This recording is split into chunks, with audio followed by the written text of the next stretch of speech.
Good afternoon on what is a cool, grey and overcast day. It is Friday the 18th of November and I've got a small stack of parcels to unbox. So let's find out what is in this one, which has, let's have a look. This has come from all the way from Hong Kong. Somebody sent me something from Hong Kong. I don't know what this is. So let's find out.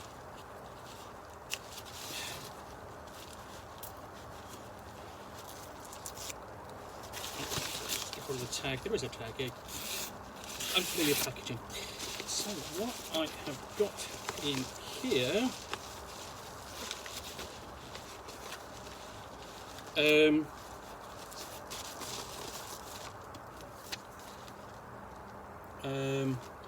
Is this, which is No Future, Lovecraftian Horror Meets Punk Revolution, and issue No. 1, The 5 Techniques from Pent Up Press. And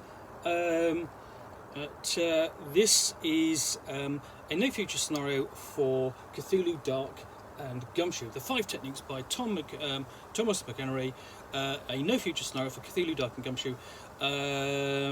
Ciaran McCarthy played bass for the Gutters, then he died, so that's that. Except his bandmate Mickey Grace has a better idea. Ciaran's being taken somewhere back to Ireland to be buried in the land of his fathers. So why not take a trip out there to see him up with a punk wake to rouse the dead? So, this is this is actually sort of like it's a scenario. It's although initially, because this is what we've got 2 issues. It looks more like a magazine, or sort of like even a closer thing would be sort of like a prosing, that sort of magazine that sort of like sits in that divide between the fanzine and the professional magazine. The one that is so good, but it's not quite. It's fan written but professionally produced sort of thing. So here we go. We open up, and what we've got is we've got the contents page. There's the back page, and we get into introduction. Lots of bright kind of gaudy artwork, sort of in your in your face. We've got a plot summary, design and playtest notes, and some of who the investigators are. And it points out that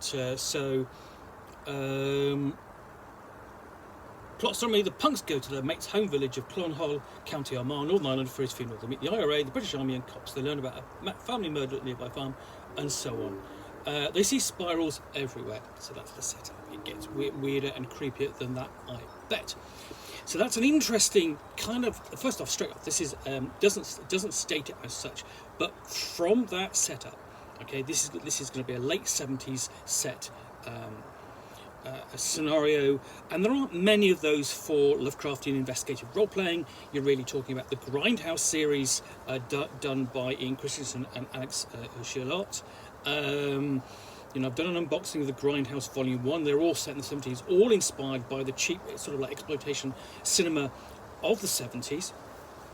But that's all a very American point of view. This is British. And in particular, goes back to the essentially explores the scene of what it was like in Northern Ireland, which is different.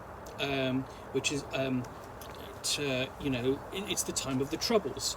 You have political unrest, you have civil unrest, you have armed unrest because you have essentially revolutionary organisations on both sides of the political divide, essentially fomenting unrest, counterattacks, attacks, and so on. And in between, you have the British Army and the police, kind of resented for the by most people trying to keep the peace. So that's a rough summary, okay? And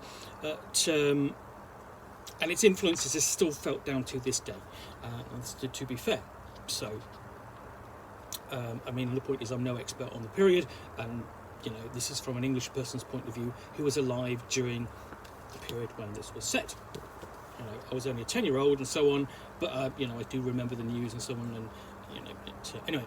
So we have the journey, and of course we have travelling in a classic VW camper bus, and we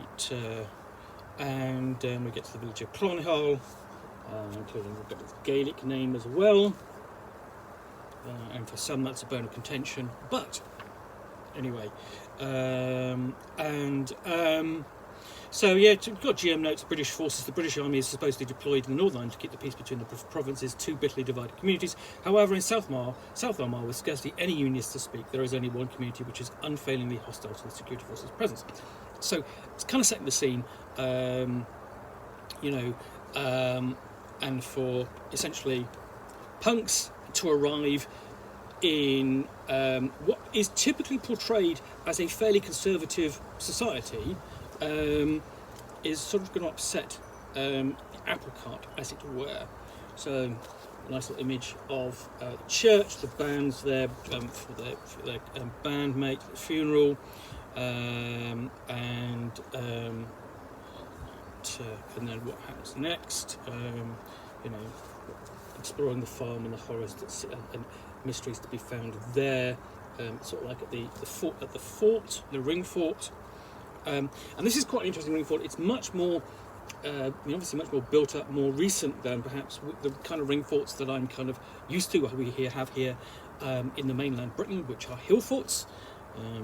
I grew up with lots of them around me. Sort of like, I think there are within about 10 miles of where I grew up. There must have been about 10 of varying sizes. So I've got the epilogue. Appendices, basically the NPCs and so on, and the dream sequence that the player characters get involved in, and dreams that the player characters or investigators can sort of experience. So all nicely, cleanly laid out. Multiple dreams here, and of course the choice of font here is important in part because it's imparting that sense of cheapness and roughness you would get in the early fanzines, especially in the punk fanzines, out of which the format of which would inspire, I suppose, other fanzines to an extent, to the gaming fanzines, but a lot of those would also come out of the diplomacy scene as well. Here we have a guide to creating your punk, creating your character for this investigation. Get the band together. Rules for Cthulhu Dark, which is the minimalist Lovecraftian investigative role-playing game, and rules here for Gumshoe as well. And then we have the handouts, and so on. Nicely done. Nice couple of covers. A bit of a nicely done sort of punk style poster for the late Siren, and then of course a copy of The Gutters. So far, presumably one hit or one single, Eyes Wide Open. And yeah, that is everything in the 5 techniques, which is entry for No Future, Lovecraftian Horror Meets the Punk Revolution, a scenario for Cthulhu Dark and the Gumshoe System Trail of Cthulhu.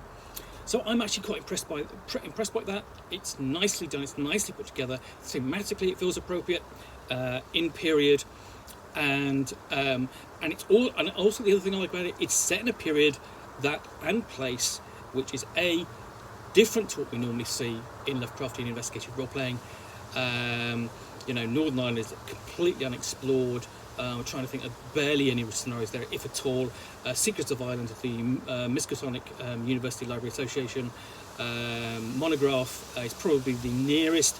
There might have been something in sort of Cthulhu by Gaslight, but not anything in publication. You would have to sort of like search through fanzines and magazines and the like for that sort of thing.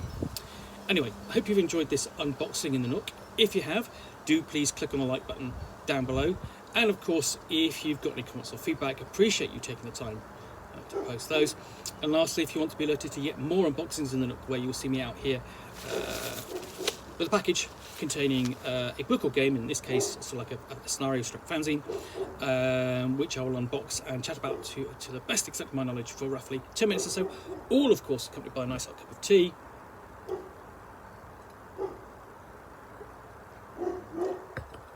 Then please do hit that subscribe button down below. In the meantime, thanks again for watching. I'll be back again soon with another unboxing in the Nook. Bye for now.